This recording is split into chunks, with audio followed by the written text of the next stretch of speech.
অন্তর্বর্তী সরকারের প্রধান উপদেষ্টা অধ্যাপক ডক্টর মোহাম্মদ ইউনূস পদত্যাগ করবেন না। প্রধান উপদেষ্টা ডক্টর মোহাম্মদ ইউনূস পদত্যাগ করবেন না বলে জানিয়েছেন প্রধান উপদেষ্টার আইসিটি বিষয়ক বিশেষ সহকারী ফয়েজ আহমদ তৈয়ব। অন্যান্য উপদেষ্টা এবং রাজনৈতিক দলগুলোর তৎপরতায় পদত্যাগের সিদ্ধান্ত থেকে সরে এসেছেন ডক্টর মোহাম্মদ ইউনূস। নির্বাচন নিয়ে চাপের মুখে ডক্টর ইউনূস পদত্যাগের হুমকি দিয়েছেন বলে প্রতিবেদন প্রকাশ করেছে মার্কিন গণমাধ্যম। সেখানে বলা হচ্ছে সর্বদলীয় সরকার, সব দল থেকে প্রতিনিধি নিয়ে একটা সরকার গঠন করা এবং দ্রুত নির্বাচন করা, এটাই হচ্ছে একমাত্র সমাধান। কি হচ্ছে আসলে প্রধান উপদেষ্টার বাসভবনে? কোন চাপে তিনি পদত্যাগ করার মতো সিদ্ধান্ত নিয়ে ফেলেছিলেন? এখন তিনি কি করবেন? এসব প্রশ্ন সবার মনে। তবে জানা গেছে বৃহস্পতিবার প্রায় 4 ঘন্টা ধরে চলা রুদ্ধদ্বার বৈঠকের কিছু বিষয়। আজ আমরা এমন একটি বিষয় নিয়ে কথা বলতে চলেছি যা জানলে আপনার গায়ের লোম শিউরে উঠবে।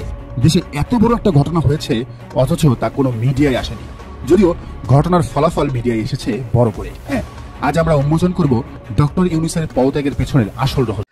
আসসালামু আলাইকুম প্রিয় দর্শক শ্রোতা, নতুন একটা ভিডিওতে জানাচ্ছি আপনাদের স্বাগতম। এইমাত্র পাওয়া তাজা এবং গরম খবর।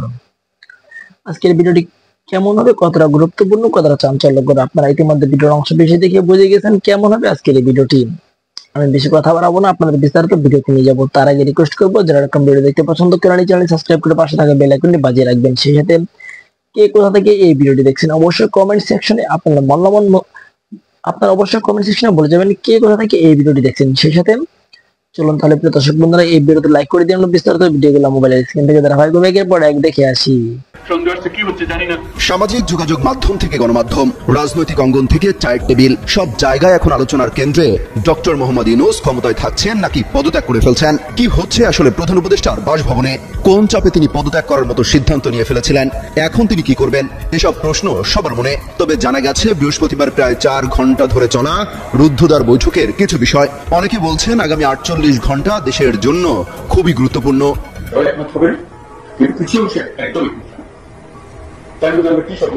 বৃহস্পতিবার উপদেষ্টা পরিষদের সাপ্তাহিক বৈঠক শেষে বিভিন্ন মন্ত্রণালয়ের সচিব সহ সরকারি কর্মকর্তারা সভাস্থল ত্যাগ করেন। এরপর উপদেষ্টা পরিষদের সদস্যরা অনানুষ্ঠানিক বৈঠক শুরু করেন। বৈঠক চলে প্রায় 4 ঘন্টা। এর এক পর্যায়ে উপদেষ্টাদের উদ্দেশ্যে ডক্টর ইউনূস বলেন, আমি সিদ্ধান্ত নিয়েছি জাতির উদ্দেশ্যে ভাষণ দিয়ে আজকেই অর্থাৎ বৃহস্পতিবারই পদত্যাগ করবেন। এই জঞ্জালের দায় আর নিতে চাই না। এরই মধ্যে যেসব ঘটনা ঘটেছে সবকিছুর পেছনে রাজনৈতিক ইন্ধন আছে। এরপর জাতির উদ্দেশ্যে প্রধান উপদেষ্টার ভাষণের স্ক্রিপ্ট লেখা ও তার রেকর্ড করার আয়োজন শুরু হয়। তবে শেষ পর্যন্ত 2-1 সিনিয়র উপদেষ্টা আরো 2-1 দিন দেখার অনুরোধ করেন।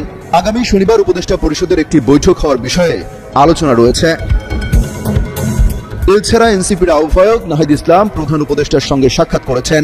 এ সময় তিনি প্রধান উপদেষ্টাকে পদত্যাগের মতো সিদ্ধান্ত না নেওয়ার অনুরোধ জানান। উদ্ভূত পরিস্থিতিতে জামায়াতে ইসলামীর আমির ডক্টর শফিকুর রহমান সর্বদলীয় বৈঠক ডাকার জন্য প্রধান উপদেষ্টার প্রতি আহ্বান জানিয়েছেন।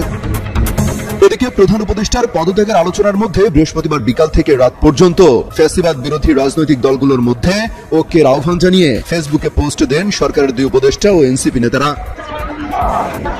জানতে চাইলে এক উপদেষ্টা যুগান্তরকে বলেন, বর্তমানে দেশে যে বিশৃঙ্খল অবস্থা তার অন্যতম প্রধান কারণ কয়েকটি রাজনৈতিক দলের পাল্টাপাল্টি কর্মসূচি।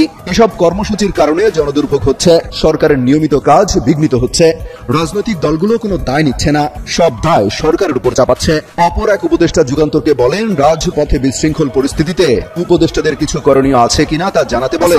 দর্শক, রাজনীতির আকাশে বাংলাদেশে এখন দুর্যোগের ঘনঘটা। কি হবে, কি হচ্ছে এ নিয়ে উদ্বেগ উৎকণ্ঠার শেষ নেই। এর মধ্যেই খবর আসছে যে সংকট ঘনীভূত, জাতীয় সরকার গঠনে দৌড়ঝাঁপ। মানবজমিন পত্রিকা একটি অসমর্থিত সূত্র থেকে প্রকাশ করেছে, যেহেতু ডক্টর মোহাম্মদ ইউনূস সরকারে থাকতে চাচ্ছেন না এবং তিনি বলেছেন উপদেষ্টাদেরকে তাদেরকেই সরকার গঠন করতে, কিন্তু এই অবস্থায় উপদেষ্টা পরিষদের কেউ দায়িত্ব নিতে চাচ্ছেন না, বরং উপদেষ্টাদের অন্তত 5 থেকে 6 জন তারা নিজেরা পদত্যাগ করার কথা জানিয়েছেন ডক্টর মোহাম্মদ ইউনূসকে। তারাও অস্বস্তি বোধ করছেন, বিশেষ করে ছাত্রদের যে এনসিপির পক্ষ থেকে সিনিয়র কয়েকজন অত্যন্ত যারা সম্মানিত ব্যক্তি, ডক্টর ওয়াহিদুদ্দিন মাহমুদ, সালাউদ্দিন আহমেদ, তাদেরকে বিএনপির মুখপাত্র, বিএনপির লোক হিসাবে চিহ্নিত করে তাদের পদত্যাগ চেয়েছেন। তারপরেই তাদের সমর্থনে উপদেষ্টা পরিষদের অন্তত বেশ কয়েকজন তীব্র নিন্দা জানিয়েছেন, প্রতিক্রিয়া জানিয়েছেন এবং তারা সরকারে না থাকার ঘোষণা দিয়েছেন। তার মানে এই মুহূর্তে উপদেষ্টা পরিষদও কিন্তু বিভক্ত হয়ে পড়লো এই ছাত্রদের কারণে। অনেকে বলেন ছাত্ররাই ডক্টর ইউনূসকে যেমন ক্ষমতা এনেছে তেমনি খুব দ্রুতই তাকে ডুবাতে শুরু করেছে। এই অবস্থায় এখন যে আলোচনা রাজনীতির অঙ্গনে বিভিন্ন ক্ষমতার নানা কেন্দ্রে, সেখানে বলা হচ্ছে সর্বদলীয় সরকার সব দল থেকে প্রতিনিধি নিয়ে একটা সরকার গঠন করা এবং দ্রুত নির্বাচন করা, এটাই হচ্ছে একমাত্র সমাধান। সেই কথাটাই বলা হচ্ছে যে অন্তর্বর্তী সরকার প্রধান ডক্টর মোহাম্মদ ইউনূসের সঙ্গে রাজনৈতিক দলগুলোর ক্রমিক দূরত্ব বাড়ছে। তবে এনসিপির সঙ্গে সম্পর্কের কমতি নেই, সকাল বিকাল দেখা হচ্ছে। দায়িত্বশীল সূত্রগুলো বলছে গত 4 দিনে একটানা চেষ্টা করেও প্রধান উপদেষ্টার সঙ্গে বিএনপি সাক্ষাৎ পেতে ব্যর্থ হয়েছে। জামাতে ইসলামীর তরফেও বারবার সর্বদলীয় বৈঠক আহ্বানের তাগিদ দেওয়া হচ্ছে, কিন্তু কোনো অনুরোধেই তিনি সাড়া দেননি। নির্বাচন নিয়ে চাপের মুখে ডক্টর ইউনূস পদত্যাগের হুমকি দিয়েছেন বলে প্রতিবেদন প্রকাশ করেছে মার্কিন গণমাধ্যম দ্য নিউ ইয়র্ক টাইমস। প্রতিবেদনে বাংলাদেশ সরকারের এক জ্যেষ্ঠ কর্মকর্তার বরাত দিয়ে বলা হয়, পদত্যাগ ঘোষণার বক্তব্যের খসড়া তৈরির পর্যায়ে পৌঁছে গিয়েছিলেন অন্তর্বর্তী সরকারের প্রধান উপদেষ্টা। তবে এমন পদক্ষেপে বাংলাদেশ আরো অস্থিতিশীল হবে। উপদেষ্টারা এই বিষয়টি বোঝাতে সমর্থ হওয়ায় পরিকল্পনা থেকে সরে আসেন ডক্টর ইউনূস। সরকারের আরো এক কর্মকর্তার বরাত দিয়ে নিউ ইয়র্ক টাইমস লেখে, দেশের গণতন্ত্রকে সঠিক পথে ফিরিয়ে আনতে যাদের সাহায্য করার কথা তাদের কেউ তাকে উপেক্ষা করছেন বলে মনে করছেন ডক্টর ইউনূস। মার্কিন গণমাধ্যমটির দাবি, ডিসেম্বরের মধ্যে নির্বাচন আয়োজন করা উচিত। সম্প্রতি সেনাপ্রধানের এমন বক্তব্যে অখুশি হন প্রধান উপদেষ্টা। আজ আমরা এমন একটি বিষয় নিয়ে কথা বলতে চলেছি যা জানলে আপনার গায়ের লোম শিউরে উঠবে। দেশে এত বড় একটা ঘটনা হয়েছে অথচ তা কোনো মিডিয়ায় আসেনি, যদিও ঘটনার ফলাফল মিডিয়ায় এসেছে বড় করে। হ্যাঁ, আজ আমরা উন্মোচন করব ডক্টর ইউনূসের পদত্যাগের পেছনের আসল রহস্য, যা সামনে এনেছেন রাজনীতি ও অর্থনীতি বিশ্লেষক জিয়া হাসান। তো সরাসরি চলে যাই মূল কাহিনীতে। জিয়া হাসান লিখেছেন, গতকালকে চিফ অফ আর্মি স্টাফ তথা সেনাপ্রধান ওয়াকারের বক্তব্য সকল মিডিয়াতে পাবলিশ হয়েছে। ঘটনাটা আপনারা জানতে পেরেছেন কারণ মিলিটারি ইন্টেলিজেন্স বা গোয়েন্দারা চাইছে আপনি ঘটনাটা জানেন। তা না হলে আর্মির গোপন খবর আসলেই কারো জানার কথা নয়। তারা চাইছে আপনি জানেন মানবিক করিডোর নিয়ে সরকারের সাথে সামরিক বাহিনীর বিরোধ তৈরি হয়েছে। কিন্তু গত সপ্তাহ 2-1 মধ্যে আরেকটা বড় ঘটনা ঘটেছে, যেটা সরকারের সাথে আর্মির বিরোধের প্রধান ইস্যু। আর্মির উপরের লোকজন এটা চায় নাই যে সেটা আপনারা জানেন, কিন্তু আমার ব্যক্তিগত অভিমত হচ্ছে মানবিক করিডোর হচ্ছে সাইড শো। প্রধান ইস্যু হচ্ছে আর্মির PSO 1 জেনারেল কামরুলকে দিয়ে জেনারেল ওয়াকারকে সরানোর একটি ঘটনা। সেদিন একটা তথ্য ছড়ায় যে চিফ অফ আর্মি স্টাফ বা জেনারেল ওয়াকারকে সরাতে একটি চিঠি তৈরি করে প্রেসিডেন্টের অফিসে পাঠানো হচ্ছে, মানে চুপ্পুর কাছে। কারণ চুপ্পুই কেবল এই ক্ষমতা রাখেন, তিনিই কেবল জেনারেল ওয়াকারকে সরিয়ে অন্য কাউকে বসাতে পারেন। সেই রাতে আর্মিতে কিছু নড়াচড়া হয়। এইটা সেই দিনের ঘটনা যেদিন বিকেলে ইন্টারনেট 40 মিনিটের জন্য বন্ধ ছিল। জিয়া বলেন, আমি পরের দিন কয়েকজন সিনিয়র জার্নালিস্ট, অ্যানালিস্ট, বিভিন্ন রাজনৈতিক দলের লোকজনের সাথে কথা বলে বোঝার চেষ্টা করি আমি যেটা শুনেছি সেটা গুজব কিনা। খুব ভালো জায়গা থেকে বেশ কয়েকজন বলেছেন এটা আসলে সত্যি। এমনকি এই ঘটনার পরের দিন বিএনপির সালাউদ্দিন সাহেব নিরাপত্তা উপদেষ্টা খলিলুর রহমানকে উল্লেখ করে একটা ছোট করে বিবৃতিও দেন। খলিল নামটা মনে রাখেন, এই পুরো কাহিনীতে খলিল একটা বড় চরিত্র। জিয়া বলেন, আমি ফেসবুকে লেখালেখি খুব একটা করি না এবং তথ্য প্রকাশ করা আমার স্কিল না। আমি একজন ইকোনমিস্ট, কিন্তু প্রয়োজনে পলিটিক্যাল অ্যানালাইসিস করি একজন সাধারণ নাগরিক হিসেবে। কিন্তু আমি দেখলাম বেশ কয়েকটা পত্রিকার প্রধান সাংবাদিক ব্যাপারটা জানেন, ইউটিউবাররাও জানেন, কারণ তারা সব সময় প্রায়ই কুয়ের আওয়াজ দিচ্ছিলেন এবং মানুষ তা হেসে উড়িয়ে দিচ্ছিল। কিছু রাজনীতিবিদ জানেন, কিন্তু কেউ ঘটনাটা নিয়ে কথা বলছেন না। আমি মনে করেছি এটা নিয়ে আমার আলাপ করা উচিত, কারণ ঘটনার সূত্র কি সেইটা না বুঝলে আমাদের ব্যাখ্যা ভিন্ন জায়গায় যাবে। ঘটনাটা সূত্রপাত নিরাপত্তা উপদেষ্টা ডক্টর খলিলুর রহমানের নিয়োগের পর। তিনি PSO 1 জেনারেল কামরুলের সাথে অন্তরঙ্গ সম্পর্ক তৈরি করেন। যেহেতু ডক্টর খলিলের নিয়োগকে বাংলাদেশ আর্মির সিনিয়র কিছু অফিসার পিনাকি, ছোটন ও ফরহাদ মাজাহার সহ কিছু প্রভাবশালী ব্যক্তির মেটিকুলাস ডিজাইন হিসেবে দেখেন, ফলে তারা এই নিয়োগকে ওয়াকারের জন্য হুমকি হিসেবেও নিয়েছেন। ডক্টর খলিল যেদিন হাই রিপ্রেজেন্টেটিভ নিয়োগ পান সেদিন পিনাকি একটা ভিডিও তৈরি করে বলেন যে পিনাকি যদি অর্জুন হয় তাহলে খলিল হলো কৃষ্ণ। কুরুক্ষেত্রে কৃষ্ণ যেভাবে অর্জুনকে পরামর্শ দিয়ে বিজয়ী করে, খলিল তেমনই পিনাকিকে পরামর্শ দেয়। ফলে ডক্টর খলিল যখন ডক্টর ইউনূসের প্রচন্ড আস্থাভাজন হয়ে যান এবং জেনারেল কামরুলের সাথে বিশেষ সম্পর্ক গড়ে তোলেন, তখন আর্মির পক্ষ থেকে জেনারেল কামরুলকে AFD থেকে ট্রান্সফার করার জন্য চিঠি পাঠায় বা আবেদন করে, কিন্তু প্রধান উপদেষ্টার কার্যালয় তা নাকচ করে দেয়। এভাবে 3 বার তাদের নাকচ করা হয়। সেদিন যেদিন বিকেলে ইন্টারনেট ডাউন করা হলো, একটা গুজব ছড়ায় যে জেনারেল ওয়াকারকে সরানোর ব্যাপারে একটি আবেদন প্রধান উপদেষ্টার অফিস থেকে রাষ্ট্রপতির অফিসে পাঠানো হয়েছে। তথ্যমতে সেদিন জেনারেল ওয়াকার এমনকি তার স্টাফের কাছ থেকেও বিদায় নেন এবং জানান যে তাকে সরে যেতে হবে। কিন্তু জেনারেল ওয়াকারের সরে যাওয়ার ব্যাপারটি সিনিয়র অফিসারদের মধ্যে প্রচন্ড রিয়াকশন তৈরি করে এবং আর্মি তখন নড়াচড়া করে, আর তখন ক্যান্টনমেন্টের ইউনিটগুলোকে প্রস্তুত থাকতে বলা হয়। জিয়া বলেন, সেই রাতে আমি রমনার পাশেই একটা ডিনারের দাওয়াতে ছিলাম একজন উচ্চ পদস্থ সরকারি বন্ধুর বাসায়। তিনি বলেন, কিছু টের পাচ্ছেন? রাস্তা বন্ধ। আমি আর্মির গাড়ি যেতে দেখলাম। তো আর্মির নড়াচড়া সরকারের মধ্যে প্রচন্ড ভয় তৈরি করে। বিদেশি দূতাবাসগুলোর রাষ্ট্রদূত বিষয়টার সাথে জড়িত হয় এবং পরিস্থিতি স্বাভাবিক করার চেষ্টা করা হয়, কিন্তু এরই মধ্যে আর্মি সরকারের প্রতি পুরোপুরি শত্রুতার দিকে চলে গেছে। আর এই সময়ের ভেতর ওয়াকারুজ্জামান বিভিন্ন স্তরের কমান্ডারদের সাথে মিটিং করে, যার অনেক কিছু বিভিন্ন মিডিয়াতে এসেছে এবং আর্মিতে সরাসরি কু শব্দটা উচ্চারিত হয় বিভিন্ন জায়গা থেকে। এই রাতগুলোকেই কনক সারওয়ার সহ বিভিন্ন ইউটিউবাররা কু হতে পারে, সতর্ক থাকুন ইত্যাদি আলাপ তৈরি করেছেন। আপনারা গুজব বলে হেসে উড়াই দিয়েছেন, কিন্তু আসলে কিছু একটা হচ্ছিল। তো এই ঘটনাগুলোর ধারাবাহিকতায় 21 মে রাতে ক্যান্টনমেন্টে জেনারেল ওয়াকার সবাইকে নিয়ে বসেন। সেখানে তিনি স্পষ্টভাবে নির্বাচন ও করিডোর নিয়ে মতামত দিয়েছেন। যে বলেন এটা প্রকাশ্য কু না হলেও কুয়ের সমান লেভেলে চলে গেছেন, কিন্তু সেই দিনটা ছিল বাংলাদেশ আর্মির সাথে সরকারের সম্পর্কের টার্নিং পয়েন্ট। জিয়া বলেন জুলকারনাইন সাইয়ের বাংলাদেশ আর্মির ভেতরে কি হচ্ছে না হচ্ছে তা জানার জন্য সবচেয়ে অথেন্টিক সোর্স। সাইয়ের একটা স্ট্যাটাসে এ বিষয়ে সবকিছু জানালেও সারপ্রাইজিংলি তিনি ডিটেলস লেখেন নাই, অথচ ঘটনাটা তিনিও জানেন।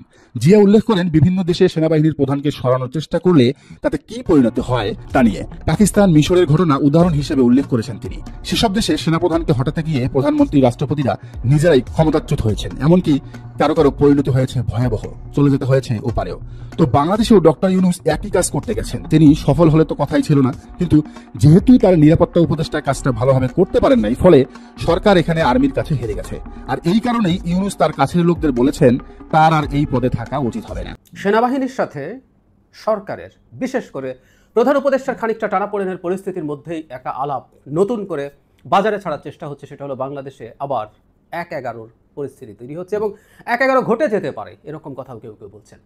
প্রশ্ন হচ্ছে এটা কি আদৌ সম্ভাবনা আছে? আমি অন্যরা যাই বলুক না কেন, আমি এনসিপি প্রধান জনাব নাহিদ ইসলামের একই আলোচনায় ঢুকে পড়াটাকে গুরুত্ব দিয়ে দেখতে চাই। কারণ বহুজন যাই বলুক না কেন, জনাব নাহিদের বা এই দলটাকে আমরা একটু গুরুত্ব দিয়ে দেখি, একটু বলে নেওয়া ভালো। ইটস নট বিকজ এই দলটার সংখ্যা আছে, গণতন্ত্রের সংখ্যা ম্যাটার করে। ওনারা একটা সিটেও জিতবেন না ইন্ডিপেন্ডেন্টলি যদি নিজের প্রতীক নিয়ে, নিজের নাম দিয়ে নির্বাচন করেন এবং তাদের বহু পরিচিত মুখ জামানত হারাবেন, এটা আমি মনে করি। আমি ভুল হতে পারি, কিন্তু আমার বিশ্বাস তাই। কিন্তু তারপরও এই দলটাকে আমরা গুরুত্ব দিয়ে নেই, তাদের ব্যক্তিদের কথাকে আমরা গুরুত্ব দিয়ে বিশ্লেষণ করার চেষ্টা করি সেই বিচারে, এবং কারণটা নিশ্চয়ই আমরা জানি। অন্যরা তো আছেন। আমি নাহিদ সম্পর্কে তো একটা কথা বলি সবসময়, যে এরপরের ওনার পলিটিক্যাল জার্নি বা অন্য অনেক কিছু যা ইচ্ছে তা হয়ে যেতে পারে, অনেক সমালোচিত হতে পারেন। আমাদের হিরোদেরকে আমরা পতনের মুখে বহু দেখেছি, অভিজ্ঞতা আমাদের আছে অলরেডি। এই যে মুভমেন্টের হিরোরা কীরকম পর্যায়ে গেছেন, আমি নামই যদি বলে জানাব Asif Mahmud, he is also one of the heroes, কিন্তু ওনার অবস্থা তো দেখছি কোন জায়গায় চলে গেছে। সো এটা হতেই পারে। তারপরও এই যেন নাহিদ, আমি প্রায় শব্দটা ব্যবহার করেছি, আমি ওই জায়গায় থাকবো। হি ইজ দ্য পোস্টার বয় আমাদের এই মুভমেন্টের। যাই হোক, নাহিদ কি বলছেন এবং কেন বলছেন, আদৌ সেই সম্ভাবনা আছে কিনা একটু অ্যানালাইজ করতে চাই। তিনি বলেন, উনি ওনার ফেসবুকে স্ট্যাটাস দিচ্ছেন, পত্রিকাগুলো সেটা ছাপিয়েছে। আওয়ামী লীগকে নিষিদ্ধ করার পর থেকে আবারও দিল্লি থেকে ছক আঁকা হচ্ছে দেশে অস্থিতিশীলতা তৈরি করার, দেশকে বিভাজিত করার, গণতান্ত্রিক রূপান্তরকে বাধাগ্রস্ত করে আরেকটা 1-11 বন্দোবস্ত করার পয়তারা চলছে। ফ্যাসিবাদ ও আধিপত্যবাদের বিরুদ্ধে দেশপ্রেমিক বাংলাদেশপন্থী ও ধর্মপ্রাণ ছাত্র জনতাকে সার্বভৌমত্ব সংস্কার ও জুলাই অভ্যুত্থানের পক্ষে ঐক্যবদ্ধ থাকতে হবে। দেশপ্রেমিক সেনা অফিসার ও সৈনিকদের সার্বভৌমত্ব ও বাংলাদেশ রক্ষায় প্রস্তুত থাকতে হবে তিনি বলেন। আর কিছু কথাবার্তা আছে। ডক্টর ইউনূসকে ক্ষমতায় থাকতে বলছেন তিনি, সব ঠিকঠাক আছে। কিন্তু এখানে আমি 1-11 মূল আলোচনার বিষয় এই জায়গাটা একটু খেয়াল করি। ফ্যাসিবাদ ও আধিপত্যবাদের বিরুদ্ধে দেশপ্রেমিক বাংলাদেশপন্থী ও ধর্মপ্রাণ ছাত্র জনতাকে, মানে দেশপ্রেমিক বা বাংলাদেশপন্থী বললে ধর্মপ্রাণ বোঝায় নাকি? আলাদা করে ধর্মপ্রাণ যুক্ত করা হচ্ছে। রাজনীতিটা আমরা আশা করি ধারণা করতে পারছি। একটু বলে নেই, তাদের জনসভায় লোকজন হয় না এখন আর, এবং যেহেতু দৃশ্যত জামায়াতে ইসলামীর সাথে তাদের এক ধরনের চরম মতদ্বৈততা বা ঝগড়াঝাটি তৈরি হয়েছে, at least for the time being জামায়াতও তাদেরকে আর ওই অর্থে সাপোর্ট করছেন না। নির্বাচন কমিশনের সামনে বিক্ষোভ দেখাতে যাওয়ার পর তাদের সেই বোধ হয়েছে। এখন তারা সম্ভবত চাইছেন এই ইসলামিস্ট ফোর্সটা, যারা ঠিক রাজনৈতিক নন, এই ধরনের কিছু ফোর্সও আছে, কিন্তু রাজনৈতিক দল নন, অবশ্যই রাজনৈতিক ফোর্স, কিন্তু তাদের রাজনৈতিক অবস্থান আছে। সেই অবস্থান অনুযায়ী তারা যেহেতু কাজ করেন, তারা তাদেরকে কাছে টানতে চাইছেন। যাই হোক, যে জায়গাটায় কথা বলতে চেয়েছি সেটা নিয়ে 1-11 সম্ভাবনা আছে কিনা, এবং এখানেও সেই দিল্লির জুজু, মানে একটা সংকটকে পাশ কাটিয়ে গিয়ে, মানে এটাকে সমাধান না করে পাশ কাটিয়ে যাওয়া, বা একটা এজেন্ডাকে ফুলফিল করার জন্য কনসেন্ট তৈরি করা, ম্যানুফ্যাকচার করার জন্য ভীতি খুব গুরুত্বপূর্ণ একটা বিষয়। এটা খুব পুরনো, মানে কত পুরনো বই ম্যানুফ্যাকচারিং কনসেন্ট, সেখানে এই ভীতি দিয়ে সম্মতি উৎপাদনের কথা ছিল। ওয়েপন অফ মাস ডিস্ট্রাকশন আছে ইরাকে, সো ইরাকে আক্রমণ করো, সেই সম্মতি উৎপাদন করা হয়েছিল। বাংলাদেশ জঙ্গিরা দখল করে নেবে, শেখ হাসিনা এই ন্যারেটিভ চালিয়ে শুধু দেশের বাইরে না, দেশের ভেতরেও বহু মানুষের সম্মতি উৎপাদন করেছিলেন অবৈধভাবে ক্ষমতায় থাকার জন্য, এগুলো আমাদের জানা আছে। ঠিক একইভাবে একই রকম চেষ্টা এখানে দেখছি। কিন্তু প্রশ্ন হচ্ছে ১/১১-র পরিস্থিতি। ১/১১টা কি ছিল আমরা নিশ্চয়ই জানি। ১/১১ আসলে একটা সামরিক অভ্যুত্থান ছিল, পৃথিবীর ইতিহাসে একটা নতুন ধরনের সামরিক অভ্যুত্থান, যেখানে একটা সিভিলিয়ান পার্সোনা বা মুখোশ ছিল সামনে। সেটা ফখরুদ্দিন মঈনুদ্দিন বলি আমরা, আসলে ফখরুদ্দিনকে সামনে রাখা ছিল, এটা আসলে মূলত মঈনুদ্দিনের সরকার, মঈনু আহমেদের সরকার। তো সেটা একটা সামরিক অভ্যুত্থান ছিল, সেনাবাহিনী ক্ষমতা দখল করেছিল, করে তারা 2 বছর থেকে নির্বাচন করবে, এটা অবশ্য আগেই ঘোষণা করে দিয়েছিল তারা। তারপর তারা কি করেছে আমরা জানি। প্রশ্ন হচ্ছে বাংলাদেশে কি একটা সামরিক অভ্যুত্থান, সেটা সরাসরি সামরিক অভ্যুত্থান অথবা ১/১১-র মতো করে সিভিলিয়ান ফেসে একটা সামরিক অভ্যুত্থান ঘটার সম্ভাবনা আছে কিনা, যেটা জনাব নাহিদ ইসলাম বলার চেষ্টা করছেন। আমি কোনোভাবেই মনে করি না এটার সম্ভাবনা আছে। মানে সেটা ১/১১ ঢঙ্গে হোক আর সরাসরি সামরিক অভ্যুত্থান হোক, সবচেয়ে মুখ্যম সময়টা গেছে ৫ তারিখ। শেখ হাসিনা পালিয়ে যাওয়ার পর থেকে ৩ দিন দেশে সরকার ছিল না। মানে ছাত্রনেতারা বলছেন, ছাত্রনেতারা আমরাও তখন, আমার ভিডিও খুঁজলে পাবেন, যে কোনোভাবেই সামরিক টেক ওভার আমরা মেনে নেব না। আমি এখনও বলি, কিন্তু যদি তারা নিয়ে নিতেন আমরা প্রতিবাদও করতাম। কিন্তু মেজরিটি অফ দ্য পিপল, আমি বিশ্বাস করি, কারণ জনগণ বলতে তো আসলে আমরা যারা সোশ্যাল মিডিয়ায় কথা বলি, আমরা কোথাও লিখি টিখি, যাদের সোশ্যাল ক্যাপিটাল আছে তারা আমাদেরকেই বুঝি, আমরা বাদ দিয়ে দেই আর অসংখ্য মানুষকে। সেজন্য আমরা চাপিয়ে দেই জনগণ সংস্কার চায়। এদেশের মেজরিটি জনগণ সংস্কার শব্দটার মানে কি তাই জানে না, খোঁজখবর কি সংস্কার বলতে কি বোঝায়, কি করার চেষ্টা করা হচ্ছে, কিচ্ছু জানে না, চাপিয়ে দেই। তো যাই হোক, আমরা বিরোধিতা করলেও দেশের আপামর জনগণ মিলিটারি শাসনকে কর্ডিয়ালি অ্যাকসেপ্ট করতেন বলে মনে হয়। সরাসরি মিলিটারি শাসন, মানে জনাব ওয়াকারুজ্জামান যদি সামরিক শাসক হিসাবে আবির্ভূত হতেন, জনগণ সেটা মেনে নিত। সেই সময় করেন নাই, এখন একটা ঘোলাটে পরিস্থিতি করে করবেন। মজার ব্যাপার হচ্ছে, যখন একটা ঘোলাটে পরিস্থিতি তৈরি হলো, সেটাও তৈরি হলো মিলিটারি চিফের ইলেকশনের ব্যাপারে বা কথা বলার ক্ষেত্রে। তিনি কেন, ওনার চৌহদ্দিতে পড়ে কিনা, উনি এইভাবে কথা বলতে পারেন কিনা, ওই আলোচনা অনেক হয়েছে, করছি না, কিন্তু উনি কথাগুলো বলেছেন। এই বলাটার কারণেই আমাদের প্রধান উপদেষ্টা খুবই মন খারাপ করেছেন, এটা দৃশ্যতে এটাই বোঝা যায়, এবং ভেতর থেকে এগুলো এসছে। তো উনি তো ইলেকশনের কথা বলছেন এখনো, উনি এখনো বলছেন না যে উনি ক্ষমতা দখল করবেন বা সরকারকে শুধু সমালোচনাই করে যাচ্ছেন। একসময় এই সব ধরনের ঘটার আগে তীব্র সমালোচনা জারি রাখেন সেনা প্রধানরা, এইসব ইতিহাস আমাদের দেশেই আছে। কিন্তু উনি সেসব কিছু করেন নাই, উনি কোনো দেশ পরিচালনার হিস্সা চান নাই, বরং জনাব ওয়াকারুজ্জামান ডিসেম্বরের মধ্যে নির্বাচন চান, কারণ তিনি তার বাহিনী নিয়ে ব্যারাকে ফিরে যেতে চান। একটা বাহিনী, ডিসিপ্লিনড বাহিনী, যেটা যুদ্ধ করার জন্য ট্রেন করি, তাকে সিভিলিয়ান কাজে যখন দীর্ঘদিন মাঠে রাখা হয়, কিন্তু রোটেশন হয়। তার কাছে আমরা শুনেছিলাম 30,000 সোলজার ডিপ্লয়েড থাকে, সো বাই রোটেশন সবাই আসছে, এবং সবাই আমাদের এই সিভিলিয়ান সোসাইটির যত অনিয়ম দুর্নীতি এগুলো দেখছে, এগুলো সংস্পর্শে আসছে, এবং এগুলো দ্বারা তাদের সেনার যে চরিত্র সেটা আরও ধ্বংস হচ্ছে। আরও কেন বলছি, সেনা চরিত্রটা শেখ হাসিনাই বহু ধ্বংস করেছেন বলে ধারণা করি, কারণ তিনি এদের প্রতি ভীত ছিলেন যে তার ক্ষমতা উল্টে দেয় কিনা।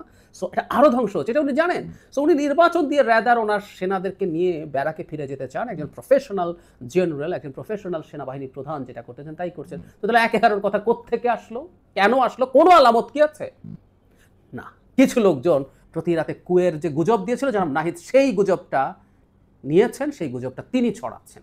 কারণ একটা ভীতি যদি সামনে রাখা যায় এবং একটা ভারত যদি আনা যায়, ধরুন এটা ভারত করছে বললো, আমি বললাম করছে না, আমি যদি আমার লজিক্যাল সেন্স দিয়ে বলি, আপনি আমাকে খুব সহজে ভারতের দালাল বানিয়ে দিতে পারেন ভেরি ইজিলি। আমি ইলেকশন যদি বলি, দেখাবেন ভারত ইলেকশন চাই, সো ভারতের দালাল। এবং বাংলাদেশে ভারতের দালাল হওয়া ইজ ভেরি রিস্কি। আমার ইউটিউব চ্যানেল ভারত সরকার তার আদেশে বন্ধ করার পর আমাকে ভারতের দালাল বলা হয় এবং বলা হবে, আমি জানি। সো জনাব নাহিদ এই বাজে ভুল রাজনৈতিক খেলাটা খেলছেন। রাজনীতি করতে হবে, প্রায় বলছি রাজনীতি করতে হয়, রাজনীতি ইজ ইম্পর্টেন্ট, তারা রাজনৈতিক দল রাজনীতি করবেন, কিন্তু রাজনীতির মাধ্যমে কোনো ষড়যন্ত্র করবেন না বা ষড়যন্ত্রের অংশ হবেন না, এটা আমরা তাদের কাছে এক্সপেক্ট করি। এই মানুষগুলো জীবন বাজি রেখে রাস্তায় নেমেছেন, লড়াই করেছেন, তাদের সম্ভাবনা তারা এর মধ্যেই নষ্ট করে ফেলেছেন, আর একেবারে ধ্বংস যাতে করে না ফেলেন। এগুলো সফটভাবে বলি, আমি পার্সোনালি যা মনে করি সেটা সবসময় বলিও না। তারা এই একই কাজ করছেন এখনো। বাংলাদেশে ১/১১ ঘটার কোনো সম্ভাবনা নেই, কিন্তু বাংলাদেশে যদি টার্মোয়েলের সিরিয়াস পরিস্থিতি তৈরি হয় এবং সেখানে যদি ১/১১ না হোক, মানে ডক্টর ইউনূস পদত্যাগ করে ফেলবেন, উনি অভিমানী বালকের মতো আচরণ করছেন, সরি এভাবে বলার জন্য, কিন্তু করছেন, যদি উনি করেও ফেলেন, ওই আনস্টেবল সিচুয়েশনে আবারও মিলিটারিকে তার দায়িত্ব নিয়ে আরেকটা সরকার গঠনের জন্য চেষ্টা তো করতে হবে। ওটাও ১/১১ হবে না, আমরা নিশ্চিত থাকতে পারি, ফর শিওর। যদিও আমি মনে করি আজ বৈঠক আছে বিএনপি জামায়াত সবার সাথে, দীর্ঘদিন তিনি তাদেরকে দেখা দেননি, বিরাট অন্যায় করেছেন ডক্টর ইউনূস। যাই হোক, আজ বসা হচ্ছে, আমি আশা করি সব পক্ষের সাথে আলোচনা করে একটা সমাধান। প্রিয় দেশবাসী, শুরু থেকে শেষ পর্যন্ত যারা এই ভিডিওটি দেখেছেন সকলকে জানাই অসংখ্য অসংখ্য ধন্যবাদ। যারা এরকম নিউজ ভিডিওতে পেতে পছন্দ করেন তারা অবশ্যই এই চ্যানেলটি সাবস্ক্রাইব করে পাশে থাকা বেল আইকনটি বাজিয়ে দিবেন। যারা এখন এই ভিডিওটি শেয়ার করেননি, এই ভিডিওটি দ্রুত শেয়ার করে সকলকে দেখার সুযোগ করে দিন। আজকের মতন এই পর্যন্ত, দেখা হচ্ছে পরবর্তী কোনো ভিডিও নিয়ে ইনশাল্লাহ।